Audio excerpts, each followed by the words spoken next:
Rain hammered the cracked pavement outside the diner. A black leather wallet sat abandoned by the curb, soaked and heavy. Most people walking the graveyard shift would have kicked it into the gutter. Chloe didn't. She picked it up, hoping for a stray 20 to cover her gas bill. Instead, she found a blank black card, a thick wad of hundreds, and a faded Polaroid of a burned-out house. Returning it was her first mistake. The black SUVs were just the receipt. The grease from the diner fryers always clung to Chloe's hair. It was a heavy, suffocating smell, one that hot water and cheap shampoo couldn't quite cut through. She was exhausted. The kind of exhaustion that settles deep in the marrow, making every step feel like a negotiation with gravity. It was 3:15 a.m. on a Tuesday. The streets of the city were slick with a persistent freezing drizzle. She found it by the bus stop. It wasn't a standard nylon bifold. It was thick, heavy leather dyed pitch black and stitched with a dark silver thread. It looked expensive, the kind of expensive that didn't scream for attention but quietly demanded it. Chloe stared at it for a long moment, the rain plastering her thin coat to her shoulders. Her checking account was currently sitting at negative $14. Her electricity was going to be shut off on Friday. She nudged it with the toe of her boot. It didn't move much. Heavy. Chloe crouched, glancing over her shoulder at the empty sodium-lit street, and scooped it up. She shoved it deep into her pocket and didn't take it out until she was triple-locked inside her cramped fourth-floor walk-up.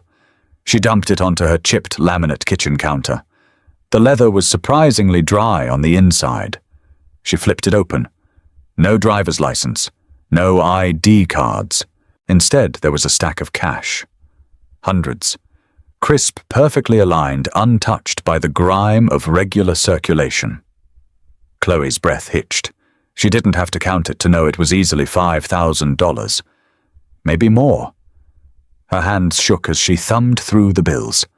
$5,000. It was a lifeline. It was rent for 6 months.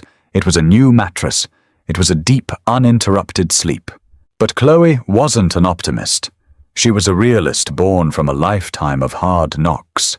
She knew that people who carried $5,000 in unmarked, untraceable cash did not just write it off as a bad day when they lost it. They looked for it. And when they found who took it, they didn't ask for apologies. She kept digging. Behind the cash was a heavy matte black credit card with no numbers, just a magnetic strip. And behind that, slipped into a tight leather pocket, was a photograph. It was a Polaroid, faded, the colors bleeding at the edges. It showed a large, beautiful house completely engulfed in flames. No people, just the fire eating away at a home. Chloe swallowed hard. A cold rock of dread formed in her gut. She flipped the photo over. Scrawled in smeared black ink was an address, the Continental Club, 420 West 44th. She looked at the money. It whispered to her. It begged her to pay her bills, to eat something other than instant ramen, to fix the heater in her bedroom.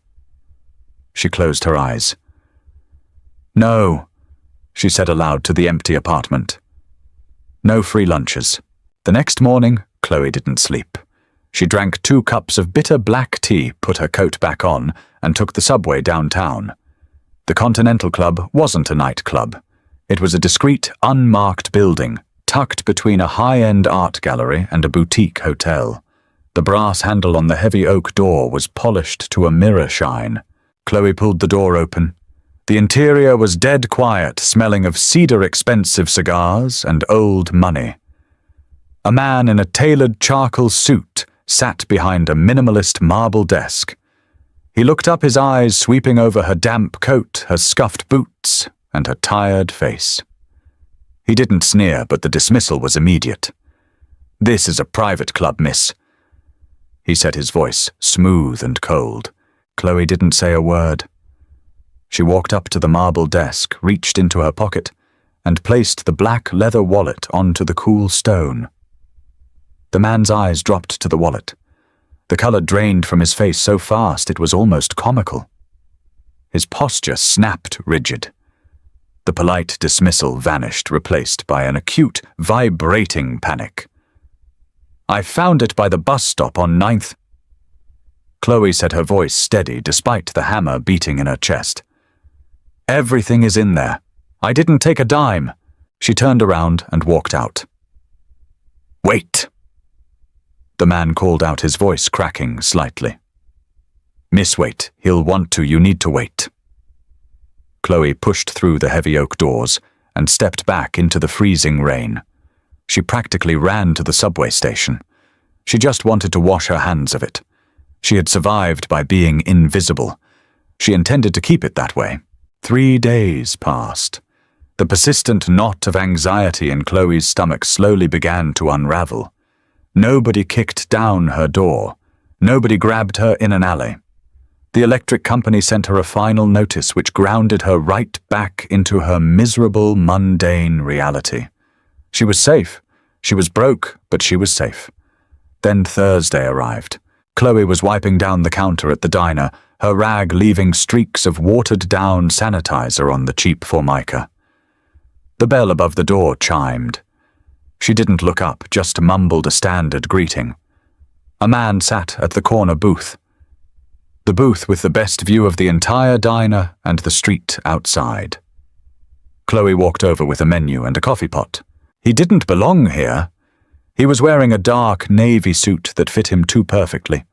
No tie-top button, undone thick shoulders, eyes like chips of flint. He didn't look at the menu. He looked at her name tag.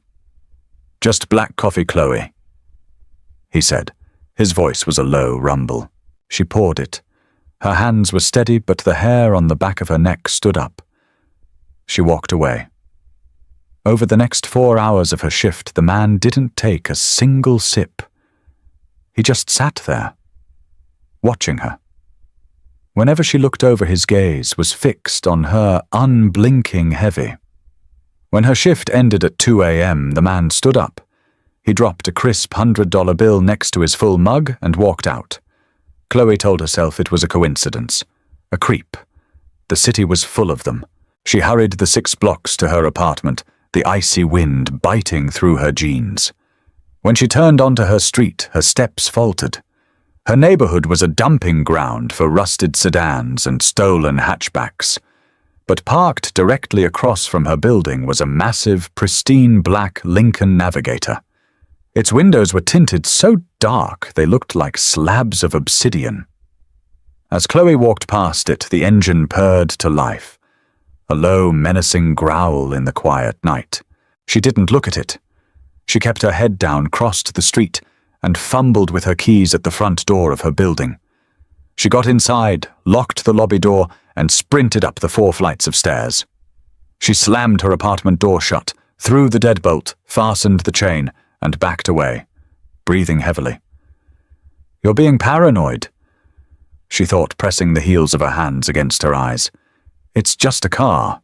She went to the window and peeled back the edge of the cheap plastic blind. There wasn't just one Lincoln Navigator anymore. There were 3. They were parked in a perfect line, boxing in the street. Chloe backed away from the window. She sat on a sagging couch, staring at the locked door. The silence in the apartment was deafening.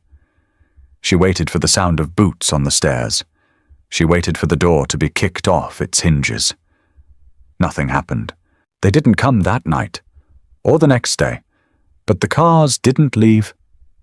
When she left for work on Friday afternoon, one of the SUVs trailed her, staying exactly half a block behind.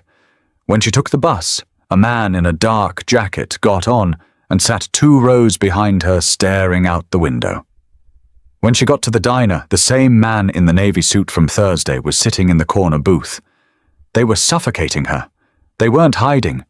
They wanted her to know they were there. By Sunday evening, Chloe was running on empty. The exhaustion and fear were stripping her down to her raw nerves. She walked up the stairs to her apartment, her keys clutched between her knuckles like a makeshift weapon. She reached her landing. A man was standing in front of her door. He was huge, easily 6'4", built like a brick wall, wearing a tailored overcoat. He wasn't trying to break in. He was just waiting. Chloe froze at the top of the stairs. "Get away from my door." Her voice trembled, but she didn't step back. The man turned. His face was weathered, a jagged scar cutting through his left eyebrow. He offered a polite, surprisingly gentle nod. "Miss Hayes." "Who are you? How do you know my name?" "My name is Thomas," the man said softly. "Mr. Rossi would like to speak with you." Chloe gripped her keys tighter. "I don't know a Mr. Rossi. I don't want to speak to anyone. Tell him to call off his cars or I'm calling the cops." Thomas smiled. It was a sad, tired smile. "The police won't come to this address, Miss Hayes. Not tonight. Mr. Rossi simply wants to have a conversation. You did him a great service returning his property. He dislikes leaving debts unpaid." "There is no debt," Chloe said, her voice rising. "I dropped it off. It's done. In Mr. Rossi's world, a debt isn't settled until he says it is," Thomas replied. He stepped aside, gesturing toward the stairs. "Please, it is freezing in this hallway, and my employer is not a patient man. I promise you if we wanted to hurt you, you would not have made it up these stairs." It was the cold, unvarnished truth. Chloe looked at Thomas's massive hands. She looked at the dark stairwell behind her. She had no leverage. She had no exit. She swallowed the dry lump in her throat. "Fine." She walked down the stairs, Thomas trailing a respectful distance behind her. The door to the lead SUV opened as they approached. The interior was cavernous, smelling of rich leather and an expensive woody cologne. Chloe climbed in. The door shut with a heavy vacuum-sealed thud, cutting off the noise of the city completely. She was in their world now. The drive took 20 minutes. Chloe didn't ask where they were going.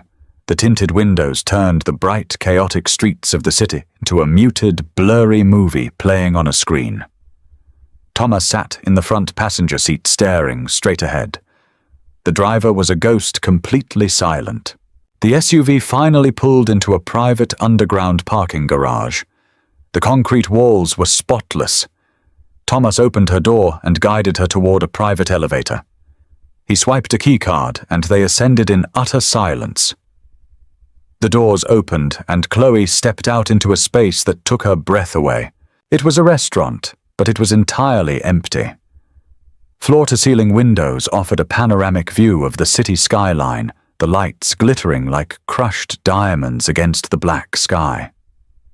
The tables were covered in crisp white linen, but all the chairs were pushed in. The only light came from a single chandelier hanging over a table in the very center of the room. A man sat at the table. Thomas stopped by the elevator. "Go ahead, Miss Hayes." Chloe forced her legs to move. Her boots squeaked faintly on the polished hardwood floor. As she got closer, she could see him clearly. Bastian Rossi didn't look like a monster. He didn't look like a cartoon gangster. He looked tired. He was in his late 30s, wearing a simple dark cashmere sweater pushed up to his forearms. He was nursing a glass of amber liquid, turning it slowly on the white tablecloth. His dark hair was slightly messy, falling over a face that was strikingly handsome, but carved with harsh, unforgiving lines. His jaw was clenched, his dark eyes fixed on the glass. He didn't look up as she approached. "Sit." The voice was quiet, but it possessed a weight that made the air in the room feel heavy. Chloe pulled out the chair opposite him and sat down. Bastian finally looked up. His eyes were a startling, piercing grey. They swept over her face, analyzing her in a microsecond. Between them on the table was the black leather wallet. "Chloe Hayes," Bastian said. It wasn't a question. 26, works double shifts at a diner on 4th, lives in a building that should have been condemned a decade ago, overdue on rent, utilities, and a mountain of medical debt left over from a mother who passed away 3 years ago. Chloe's chest tightened. She felt violated, stripped bare under the chandelier light. "Did you bring me here to read my biography?" Bastian's expression didn't change, but a flicker of something amusement perhaps flashed in his grey eyes. "I brought you here because I don't understand you, Chloe, and I don't like things I don't understand." He reached out and flipped the wallet open. He pulled out the stack of $100 bills. He dropped them on the table. "There is exactly $5,400 here." Bastian said, his voice flat. "I know this because I counted it before I lost it. I counted it again when my man at the club handed it to me." He leaned forward slightly. "Why didn't you take it? I don't steal," Chloe said. Bastian scoffed a dry, harsh sound. "Everyone steals, Chloe. When they are hungry enough, everyone steals. You are starving. You found untraceable cash on the street. You could have taken it, thrown the wallet in the river and walked away. Why didn't you?" Chloe looked at the money, then back up at Bastian. "Because I'm not stupid. People who carry that kind of cash don't forgive and forget. I took one look at that wallet and knew whoever owned it would gut me if I spent a dime of it. I returned it out of self-preservation. That's it." Silence stretched between them. Bastian stared at her, his jaw working slowly. He didn't seem angry. He seemed fascinated. Self-preservation. Bastian repeated softly. He reached into the wallet again. He bypassed the black credit card. His thick, calloused fingers pulled out the faded Polaroid photograph. He placed it on the table between them. The image of the burning house. "If self-preservation was your goal, Chloe," Bastian said, his voice dropping to a low, dangerous whisper, "then you made a very grave mistake." Chloe's heart slammed against her ribs. "I just saw it. I didn't mean to pry. I was looking for an ID." "This photograph," Bastian said, tapping the edge of the Polaroid, "is the only thing in this world that matters to me. It is a reminder. It is a promise. No one outside of my inner circle knows it exists. No one." He leaned back in his chair, the shadows catching the sharp angles of his face. He looked at her, not as a waitress, but as a problem. A highly complicated puzzle piece that had fallen into his lap. "You brought it directly to one of my fronts," Bastian continued. "You bypassed my security. You walked in, handed over a king's ransom, proved you are entirely immune to greed, and walked out. You saw the one thing I keep hidden from my enemies. I'm not your enemy," Chloe said, her voice shaking now. "I'm just a nobody. Let me go back to being a nobody." Bastian picked up his glass and took a slow sip. He set it down gently. "That is the tragedy of this situation, Chloe," Bastian said softly. "You stopped being a nobody the second you picked up that wallet. Now you are a loose end." Chloe gripped the edges of the table, her knuckles turning white. "Are you going to kill me?" Bastian looked at her, his grey eyes softening for a fraction of a second, revealing a deeply buried, startling humanity. "No," Bastian said. "I am going to keep you." "Keep me." Chloe repeated the words, testing their weight. They felt like lead on her tongue. "I'm not a stray dog, Mr. Rossi. You can't just put a collar on me." Bastian didn't smile. He didn't blink. He simply nodded to Thomas, who had been standing silently by the elevator banks. "I am not placing a collar on you, Chloe. I am placing a vault door between you and the people who want to tear my life apart," Bastian said, standing up. He smoothed the front of his cashmere sweater. "Tomas will take you to your new residence. Your debts are being cleared as we speak. Your lease is terminated. Whatever belongings you have that are worth keeping will be brought to you by tomorrow afternoon. You're kidnapping me. I am relocating you," Bastian corrected smoothly. "A kidnapping implies a ransom. I am the one paying for you." Chloe stood up. Her chair scraped loudly against the polished floor. She wanted to scream. She wanted to throw the heavy crystal glass at his perfectly composed face. But the survival instinct that had kept her alive in the city's underbelly kicked in. Screaming didn't work against men like Bastian Rossi. It only proved you were weak. "I have a job," she said, her voice tight, practical. You had a job, Bastian replied. The diner owner received a generous compensation for your sudden departure. He was thrilled.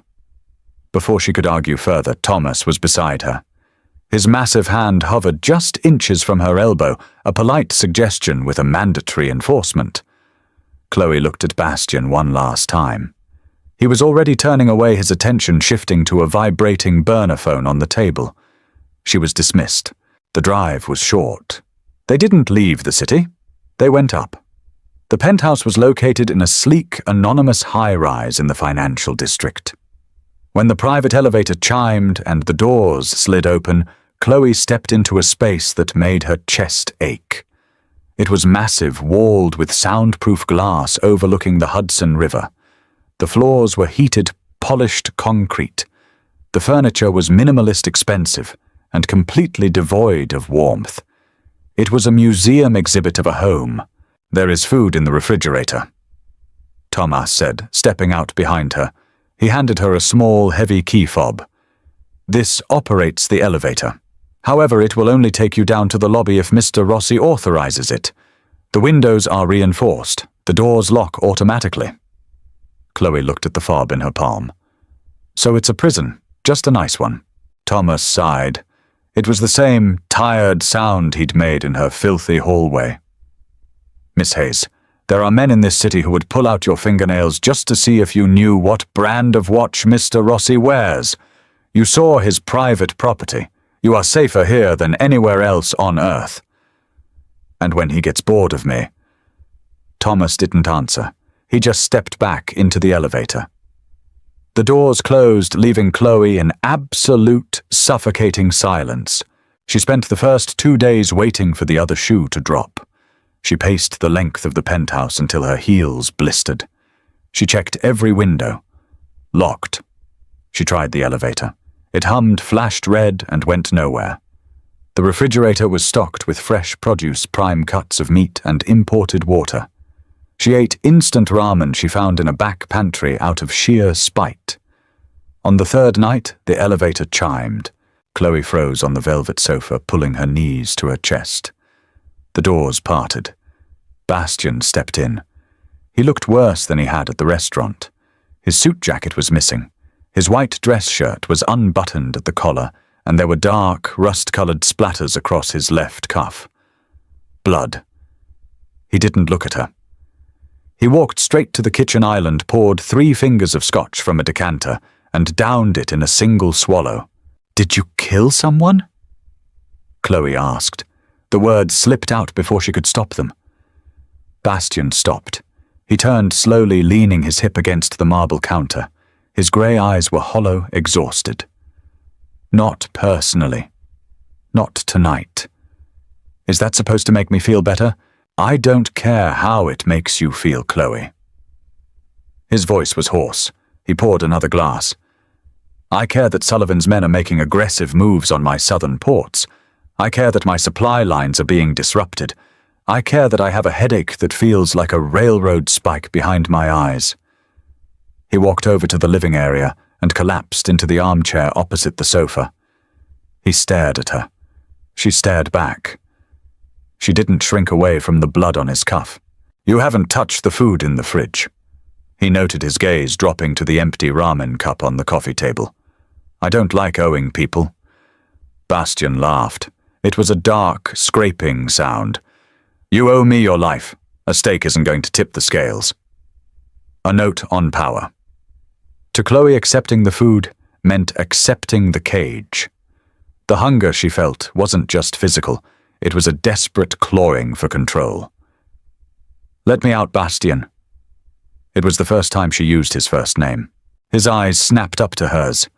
The air in the room shifted, the exhaustion in his posture, vanishing, replaced by a sudden coiled tension. "No. I am useless to you." She pressed, leaning forward. "I don't know anything about you. I don't know who Sullivan is. I don't know what your ports do. I saw a picture of a burning house. That's it. It means nothing to me." Bastian set his glass down. The sharp clink echoed loudly. "It means everything to me. And right now you are a vulnerability. If Sullivan finds out you exist, if he finds out I broke my own protocols to spare the life of a waitress who saw something she shouldn't have, he will use you. He will torture you to get to me." "Why?" Chloe demanded, her frustration boiling over. "Why do you care? You don't know me. You could have killed me. It would have been easier." Bastian stared at her, the silence stretching tight between them. The city lights outside painted his face in stark shadows. "Because you put it back," he said quietly. Chloe frowned. "What? The money? The wallet?" Bastian looked away, staring out at the river. "In 38 years, I have never met a human being who held $5,000 untraceable dollars in their hand while starving and handed it back. You broke my understanding of the world, Chloe. I don't kill miracles, I lock them up." The routine shifted. Bastian started coming to the penthouse more often. He never stayed the night. He would arrive late, usually past midnight, smelling of cold wind tobacco, and occasionally the sharp, metallic tang of violence. He didn't interrogate her. He didn't treat her like a prisoner, but he didn't treat her like a guest either. They existed in a strange, tense orbit. He would sit at the kitchen island reviewing stacks of encrypted files on a tablet, while Chloe read books from his expansive library. It was a Tuesday exactly 2 weeks since the diner when the wall cracked. A severe thunderstorm had rolled in off the Atlantic. Lightning shattered the sky, turning the penthouse into a strobe-lit theater. The thunder was a physical blow against the reinforced glass. Bastian was sitting in his usual spot, but his tablet was off. He was staring at the heavy black wallet resting on the marble counter. Chloe got up from the sofa to get a glass of water. She walked past him, giving him a wide berth. As she reached for a glass, a massive crack of thunder rattled the floorboards. Bastian flinched. It was a microscopic movement, a slight tightening of his shoulders, a sharp intake of breath. But Chloe saw it. She turned the tap on the water running cold. "Storms bother you?" she asked, keeping her tone neutral. He didn't answer immediately. He reached out and opened the wallet. He slid the faded Polaroid out and laid it flat on the counter. "The burning house. Fire bothers me," Bastian said softly. Chloe turned off the tap. She walked over, standing on the opposite side of the island, looking down at the photograph. The flames in the picture seemed to dance under the flashing lightning from the window. "Whose house was it?" she asked. "Mine." The word hung in the air, heavy and jagged. Bastian traced the edge of the Polaroid with a perfectly manicured fingernail. "I was 12. Bastian said, his voice stripped of its usual commanding resonance. "My father was a mid-level earner for the old families. He made a mistake. He skimmed off a shipment to pay for my mother's medical bills. The boss didn't appreciate the theft. He appreciated the disrespect even less." Chloe remained completely still. She didn't offer pity. Pity was a currency Bastian Rossi wouldn't accept. "They came at night," Bastian continued. "Locked the doors from the outside. Poured accelerant around the perimeter. I was small enough to fit through a basement window grate. My parents were not." Chloe looked from the photo to Bastian's face. The harsh lines around his mouth were tight. "I stood on the sidewalk across the street," he said. "I took this picture with a camera my father had bought me for my birthday the week prior. I took it so I would never ever forget what the world actually is." "And what is it?" Chloe asked quietly. Bastian looked up, his grey eyes locking onto hers.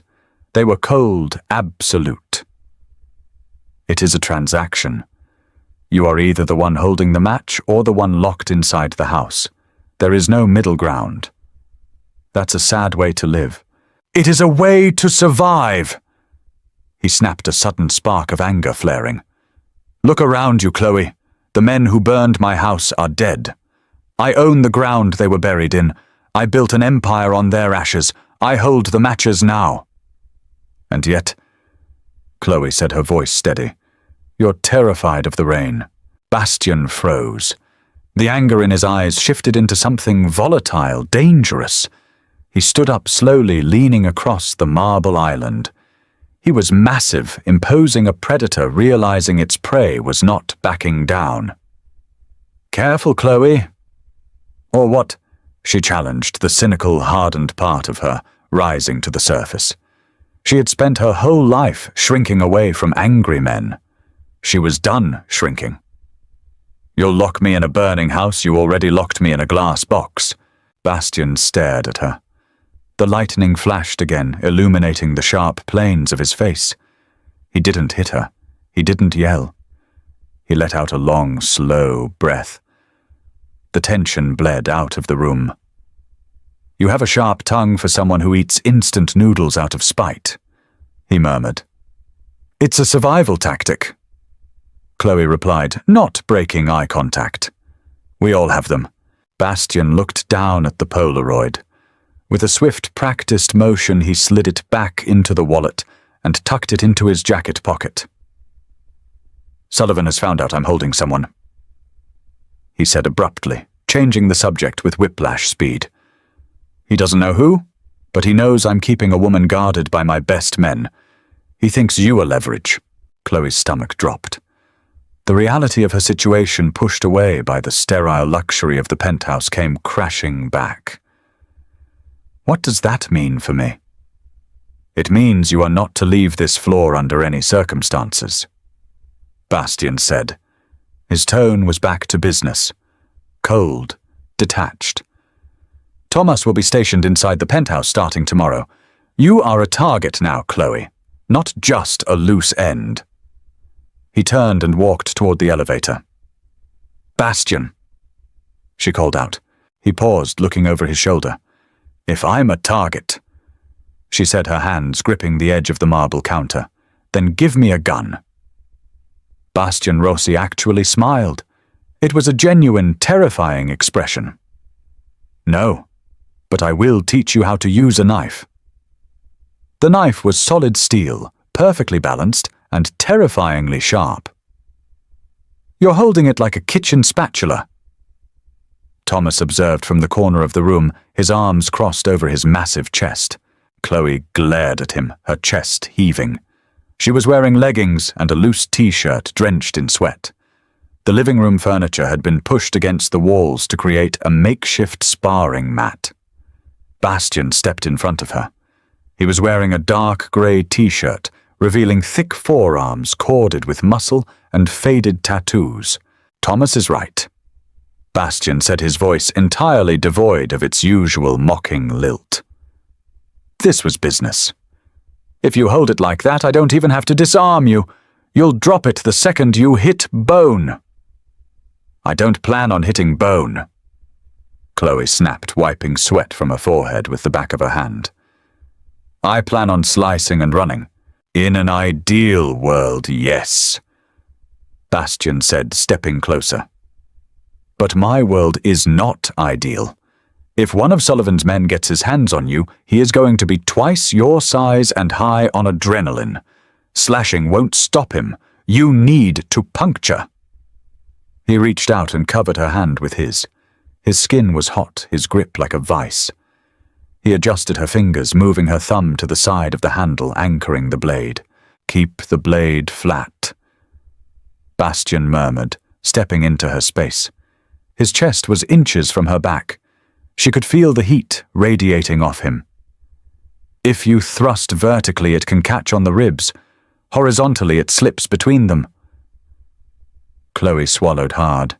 The proximity was overwhelming. She could smell the sandalwood of his soap and the sharp tang of metal from the knife. "Now," Bastian said, stepping back. "Try again." He raised his hands, adopting a defensive posture. Chloe lunged forward, thrusting the knife toward his midsection. Bastian didn't even blink. He parried her wrist with his forearm, stepped into her guard, and kicked her feet out from under her. Chloe hit the padded mat, hard, the breath rushing out of her lungs. The knife clattered across the floor. Bastian stood over her, his chest rising and falling slowly. "You hesitated. You looked at my eyes before you moved. Never look at the eyes. Look at the center of the chest. The eyes will lie to you. The center of gravity never does. Chloe groaned, rolling onto her side. You know, for a guy trying to keep me alive, you're doing a great job beating the hell out of me. Pain is an excellent teacher, Bastian said, offering her a hand. She looked at his calloused hand for a long moment. She didn't want to take it. She wanted to stand up on her own, but her muscles were screaming, and the reality of her situation was absolute. She reached up, gripping his hand. He hauled her to her feet effortlessly. Sullivan's men are getting bold, Bastian said, walking over to pick up the training knife. He wiped it down with a towel. They hit one of my warehouses in Queens last night, burned it to the ground. Chloe stiffened at the word burned. She watched Bastian's face, looking for the flinch. There was none. Just a cold, calculating rage. Why are they doing this? Chloe asked. What does Sullivan want? He wants the city, Bastian said simply. He operates the northern boroughs. I operate the south. He believes my grip is slipping because I've been transitioning my businesses into legitimate enterprises. Real estate, tech. He thinks going legal makes me soft. Does it? Bastian turned to look at her. No, it makes me invisible. Sullivan is a dinosaur. He still thinks power is measured in bodies on the street. I prefer boardrooms, but if he wants a war in the gutter, I will oblige him. He set the knife down on the counter. Pack a bag, only the essentials. Chloe felt a spike of panic. Why, where are we going? Sullivan bought out a member of my security detail. Bastian said, his voice dropping an octave. Thomas intercepted the wire transfer an hour ago. The location of this penthouse is compromised. Chloe looked at Thomas, who gave a grim nod. Are they coming here? She asked, her voice tight. They won't make it to this floor, Bastian assured her, grabbing his suit jacket from the back of a chair. But I don't take chances. We are moving to the estate in upstate New York. It's heavily fortified. You'll be safe there. Safe. Chloe scoffed bitterly, heading toward the bedroom. Right, from one cage to a bigger one. She didn't have much to pack. A few clothes, Bastian had provided a toothbrush and a paperback novel. When she returned to the living room, Bastian was loading a sleek black handgun. The mechanical clack of the slide racking echoed loudly in the quiet penthouse. He didn't hand it to her. He tucked it into the holster at his waist. Stay behind, Thomas, Bastian ordered. When the elevator doors open in the garage, do not walk out until I give the clear. Chloe nodded, her throat dry. The theoretical threat was suddenly very real. They took the private elevator down. The descent felt like it took an hour. The only sound was the hum of the cables and the heavy, rhythmic breathing of Thomas beside her. The elevator pinged. The doors slid open. The underground garage was dimly lit, the concrete pillars casting long, distorted shadows. 2 black SUVs were waiting, engines idling. Bastian stepped out first. His hand hovering near his waist, he scanned the perimeter. His eyes darted from shadow to shadow. Clear, he said softly. Thomas placed a hand on the small of Chloe's back, guiding her forward. They walked quickly toward the lead SUV. Chloe kept her head down, her heart hammering against her ribs. They were 10 feet from the car when the overhead lights suddenly flickered and died. The garage plunged into near total darkness. The only light came from the red tail lights of the idling SUVs. Get down! Bastian roared. The sound of shattering glass followed instantly. A bullet tore through the rear window of the SUV inches from where Chloe had just been standing. The sharp, deafening crack of gunfire erupted from the shadows near the exit ramp. Chloe hit the concrete hard, scraping her palms. Thomas was over her in a second, his massive body acting as a human shield. Bastian didn't dive for cover. He drew his weapon in a fluid blur, firing 3 rapid shots into the darkness. The muzzle flashes illuminated his face, It was a mask of pure, unadulterated violence. The tired, calculating businessman was gone. The monster Sullivan was trying to wake up was fully awake. "Thomas, get her in the car!" Bastian shouted over the echoing gunfire. "Move!" Thomas hauled Chloe up by her jacket, practically throwing her into the back seat of the SUV. He climbed in after her, pulling the heavy armored door shut. Outside, Bastian was laying down, suppressing fire, moving steadily backward toward the vehicle. He didn't run. He moved with a terrifying mechanical precision. He reached the door, yanked it open, and slid into the front passenger seat. "Drive." Bastian ordered the driver. "Now." The SUV's tires shrieked against the concrete as it tore out of the parking space, bursting through the garage's exit gate and accelerating into the rainy city night. Chloe lay curled on the floorboards of the back seat, shaking violently. The smell of gun smoke filled the cabin, bitter and acidic. Bastian turned around in his seat, looking over the center console. His eyes found her in the dark. "Are you hit?" he demanded. Chloe shook her head slowly, unable to find her voice. Bastian exhaled a long breath. He didn't turn back around. He kept watching her, the adrenaline of the firefight slowly bleeding out of the confined space. "I told you," Bastian said quietly over the roar of the engine. "You are not a loose end anymore. I protect what is mine." Chloe looked up at him. She saw the blood on his knuckles, the gun in his hand, and the fierce, possessive gleam in his grey eyes. And for the first time since she found that wallet in the rain, she realized that Sullivan's men weren't the most dangerous thing in her life. Bastian Rossi was, and she was tethered to him. The drive upstate was a black, silent void. The adrenaline of the shootout burned off slowly, leaving behind a cold, shivering exhaustion that settled deep in Chloe's bones. The SUV tore through the heavy rain, the wipers slapping a frantic rhythm against the reinforced glass. Bastian didn't speak. He sat in the front passenger seat, a tablet glowing in his lap, his thumbs flying across the screen in a blur of encrypted commands. He was managing a war from the front seat of a speeding Lincoln. 3 hours later, they turned off the main highway onto a winding, unlit mountain road. The trees grew thick and closed their branches, scraping the sides of the vehicle like skeletal fingers. Finally, the headlights caught a massive iron gate, flanked by high stone walls. Men in tactical gear stepped out of the rain, their faces obscured by the harsh glare of floodlights.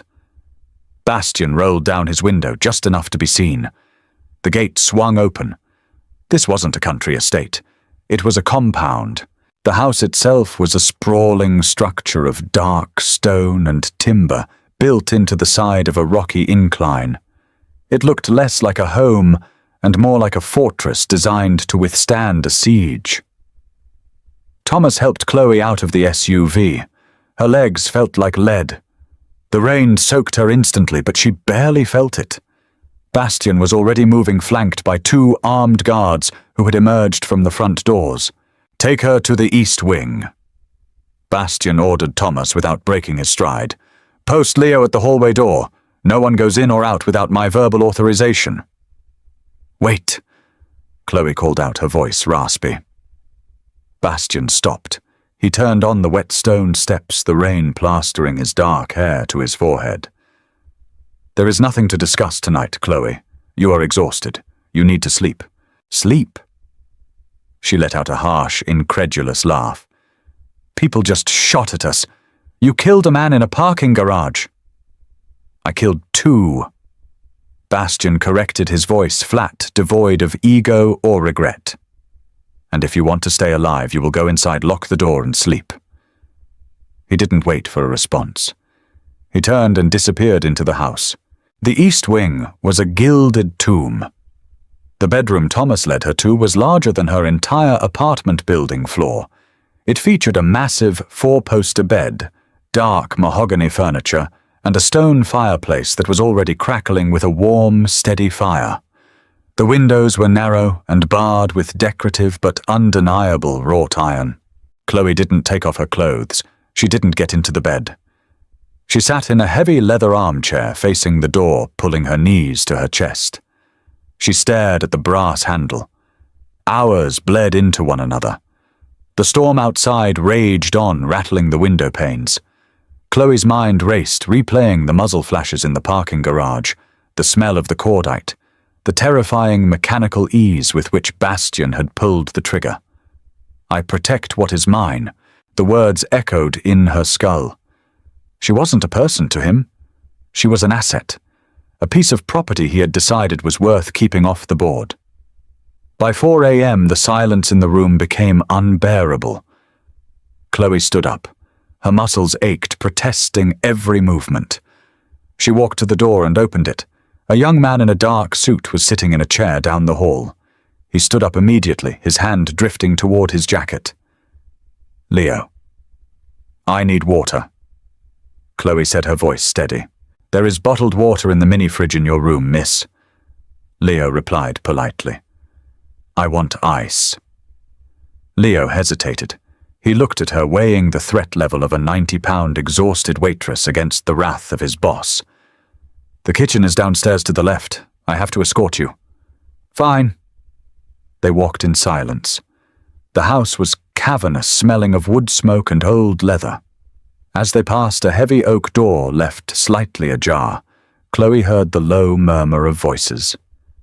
She stopped. "Miss," Leo warned softly. Chloe ignored him. She pushed the door open slightly. It was a vast study. Maps and blueprints were spread across a massive mahogany desk. Bastian stood over them, one hand braced on the wood, the other holding a half-empty glass of amber liquid. Thomas was standing across from him, holding a satellite phone. "Sullivan is bleeding us in Brooklyn." Thomas was saying, his voice a low rumble. "He hit the docks. 3 containers gone. He's pushing all his chips to the center boss. He wants to force a sit-down on his terms." "He doesn't get a sit-down," Bastian said, his voice ragged. "He gets a grave. Mobilize the crews in the Bronx, hit his supply lines, burn the warehouses, burn all of it." "And the girl?" Thomas asked carefully. Bastian stopped. He stared at the map, his jaw clenching. "What about her?" "She is a liability here. Sullivan knows she exists. He doesn't know why you care, but he knows she's your weak point. If we are going to war, you cannot be distracted." Bastian drained his glass. He set it down with a heavy thud. "Get a jet ready at Teterboro tomorrow night. False passports, clean cash. Send her to the safe house in Geneva. Keep her there until Sullivan is a stain on the pavement." Chloe pushed the door wide open. Both men snapped their heads toward her. Bastian's eyes flared with sudden sharp anger, darting toward Leo, who stood helplessly in the hallway. "I told you to stay in your room," Bastian snarled. "Geneva." Chloe walked into the room. She wasn't shaking anymore. A cold, furious clarity had taken over. "You drag me into a parking garage shootout, lock me in a fortress, and now you're shipping me off to Switzerland like a piece of stolen luggage. Leave us," Bastian ordered Thomas and Leo. The 2 men vanished silently, pulling the heavy door shut behind them. Bastian rounded the desk. He looked massive in the dim light of the study. The exhaustion on his face was etched deep, his eyes bloodshot. "It is not a negotiation, Chloe. You are leaving. It is the only way to guarantee your safety." "I never asked for your protection," she yelled, the sound echoing off the stone walls. "I just returned a damn wallet. You brought me into this. You put a target on my back, and now that it's inconvenient, you're packing me in a crate. I am trying to keep you breathing." Bastian stepped into her space, his towering frame forcing her to look up. His voice dropped to a vicious, vibrating whisper. "Sullivan doesn't want to kill you. He wants to peel your skin off while I listen on a phone call. He wants to break my mind before he breaks my empire. Geneva is a fortress. You will be safe, and you will be rich. I don't want your bloody money. Then what do you want?" Bastian demanded, his hands gripping her shoulders. His grip was bruising, desperate.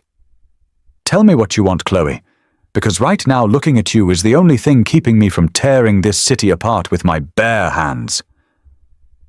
Chloe stared up at him. The mask of the cold, untouchable mob boss was gone. He was unraveling, pulled apart by the ghosts of his past and the violence of his present. She realized with a sickening jolt that she wasn't just a loose end. She was his anchor. She was the one thing in his life that wasn't transactional, that couldn't be bought or intimidated. "I want to stop running," Chloe said quietly. She didn't pull away from his grip. "If I go to Geneva, I'll spend the rest of my life looking over my shoulder, waiting for a man in a dark suit to knock on my door. I won't live like that." Bastian's thumbs stroked the fabric of her shirt, a subconscious grounding movement. "You can't stay here. The violence, it is going to consume everything. I am a burning house, Chloe. Do not lock yourself inside with me." "I'm already inside," she whispered. Bastian closed his eyes. A shudder ran through his massive frame. He pulled her against his chest, burying his face in her hair.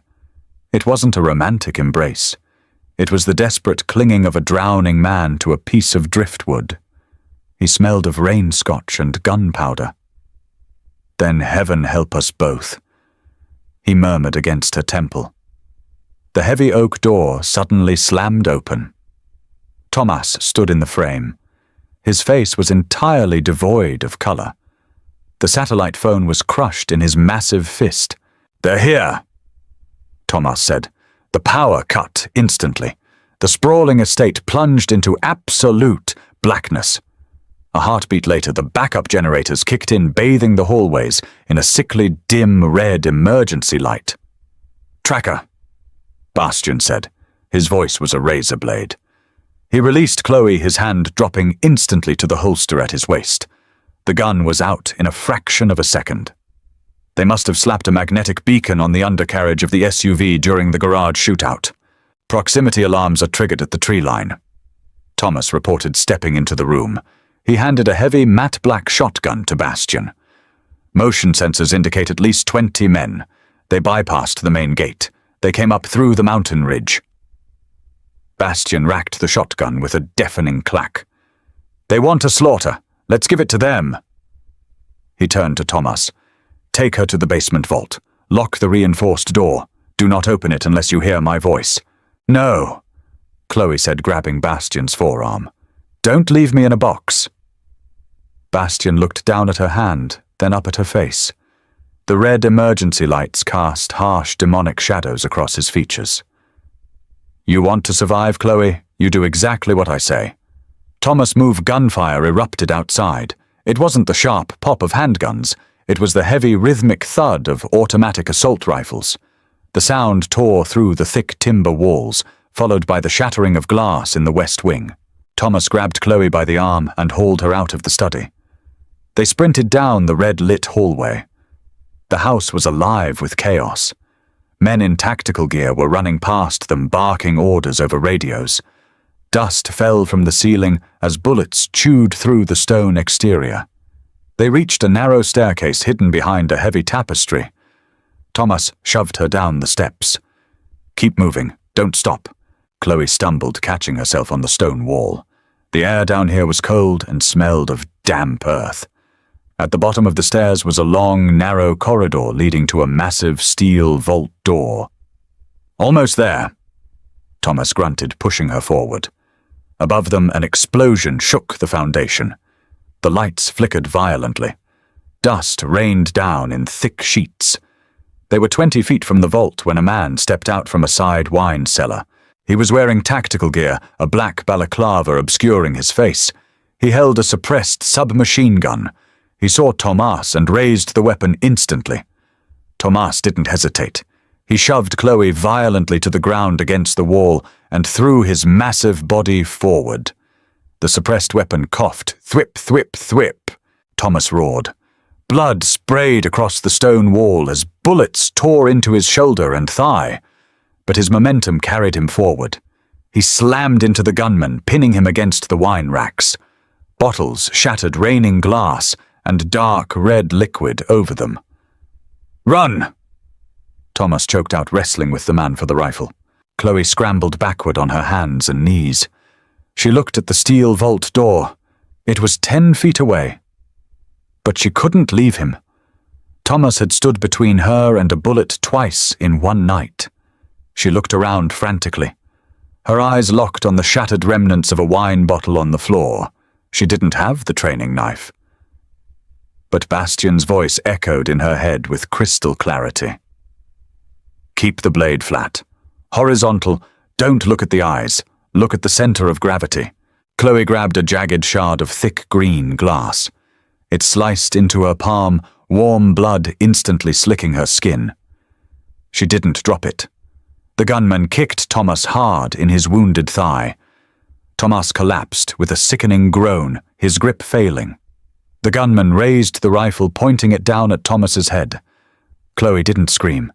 She didn't announce herself. She moved with the silent, desperate speed of an animal backed into a corner. She lunged.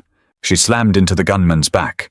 She wrapped her left arm around his neck, pulling him backward, and drove the jagged glass shard into the side of his neck, right below the jawline.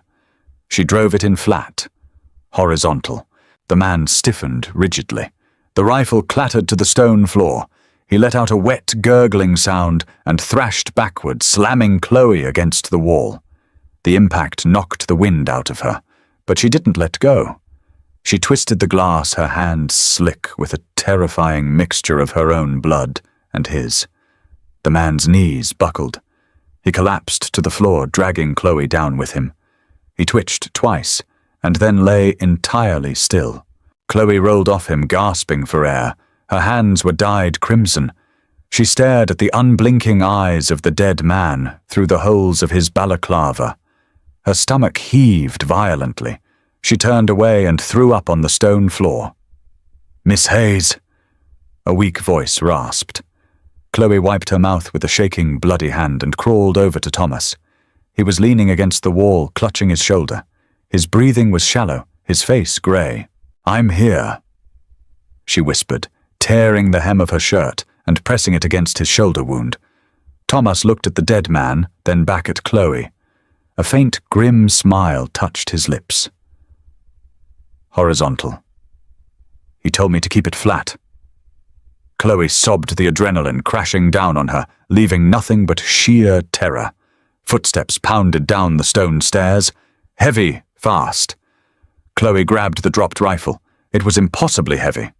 She aimed it at the dark stairwell, her arms shaking violently. A figure emerged from the shadows. It was Bastian. His face was streaked with soot and blood. The shotgun in his hand was smoking. He stopped dead when he saw the scene. The dead man in tactical gear. Thomas bleeding against the wall, and Chloe kneeling in a pool of blood holding an assault rifle aimed at his chest. "Chloe," Bastian said softly. He dropped the shotgun. He raised his empty hands, stepping into the red emergency light. "It's me. Put it down." She stared at him, her eyes wide and unseeing. The trauma was a thick fog blinding her. "Chloe." He stepped closer, sinking to his knees right in front of the barrel. He reached out and gently wrapped his large, warm hands over hers. "Give it to me. It's over. You're safe." He pulled the rifle from her stiff fingers and tossed it aside. Chloe collapsed forward. Bastian caught her, pulling her tight against his chest. She buried her face in his neck, screaming a raw, guttural sound of pure grief for the piece of her soul she had just butchered on the basement floor. Bastian held her, his hand stroking her blood-matted hair. He looked over her shoulder at Thomas. "Sullivan?" Thomas asked weakly. "Dead." Bastian replied, his voice a hollow metallic rasp. "They pushed into the study. I burned them out. The strike teams in the city hit his strongholds 10 minutes ago. The war is over." Bastian looked down at the dead man, then at the blood coating Chloe's hands. He tightened his grip on her, his eyes turning hard and absolute in the red light. She had crossed the line. There was no going back to the diner now. The morning sun broke over the mountain ridge, pale and cold. The heavy rain had washed the blood from the stone steps of the front entrance, but the air still smelled of cordite and wet ash. The estate was a hive of quiet, methodical activity. Men in heavy boots carried black plastic bags out of the house, loading them into unmarked vans. The shattered glass was swept up. The bullet holes were ignored for now. The machine of Bastian Rossi's empire was cleaning up its mess. Chloe sat at the massive dining room table. She wore a clean, oversized grey sweater and sweatpants someone had found for her. Her left hand was heavily bandaged where the glass had cut her. She stared at a cup of black coffee on the table. It had gone cold an hour ago. The door opened. Bastian walked in. He had showered. He was wearing dark slacks and a black button-down shirt, the sleeves rolled up. He looked composed. The manic violence of the night before was locked away behind a flawless, impenetrable mask. He sat down across from her. "Thomas is in surgery," Bastian said quietly. "My private physician is attending to him. The bullets missed the arteries. He will have a limp, but he will live. He asked me to thank you." Chloe didn't look up. "He saved my life." "You saved his," Bastian countered. Silence stretched between them, heavy and suffocating. The reality of the morning light was harsher than the darkness of the basement. In the dark, she had acted on pure instinct. In the light, she had to live with the memory of the wet, tearing sound the glass made. Bastian reached into his pocket. He placed a thick, pristine white envelope on the table. He slid it across the polished wood until it rested against her cold coffee cup. "There are new identification papers in there," Bastian said. His voice was clinical, detached. "A passport, a driver's license, bank account details holding $5 million routed through untraceable shell corporations, a deed to a villa in Lake Como, fully staffed and guarded by men who answer only to me." Chloe finally looked up. Her eyes were hollow. "Sullivan is dead." Bastian continued, meeting her gaze steadily. "His lieutenants are dead. The families have recognized my claim over the northern boroughs. The threat against you is eliminated." "So why the envelope?" she asked, her voice raspy. "Because the debt is paid," Bastian said softly. "You returned my property. You saved my closest friend. You took a life for this family. The ledger is closed, Chloe. You are free." He stood up. He buttoned his cuffs, preparing to walk out of the room, preparing to walk back into his world of boardroom violence and shadows. "Free to do what?" Chloe asked. Bastian stopped. He looked back at her. "Whatever you want. You never have to look over your shoulder again. You never have to worry about the rent or the cold or angry men in dark suits. You think a villa in Italy erases what happened down there." She pointed a bandaged hand toward the floor towards the basement. "You think I can just sit by a lake and pretend I don't know what it feels like to kill a man? You survived." Bastian said, his voice tightening. "That is all that matters. I am not a stray dog you can just release into the wild because you feel guilty, Bastian." Chloe stood up. The chair scraped loudly against the floorboards. She walked around the table, stopping inches from him. She looked at the harsh, handsome lines of his face. She saw the exhaustion hidden behind his eyes. She saw the monster who had burned men alive in his study to protect her. "You told me the world is a burning house," Chloe said quietly. "You told me you are either holding the match or you are locked inside." Bastian's jaw clenched. "I told you not to lock yourself inside with me. I already did." Chloe reached out, pressing her bandaged hand flat against the center of his chest.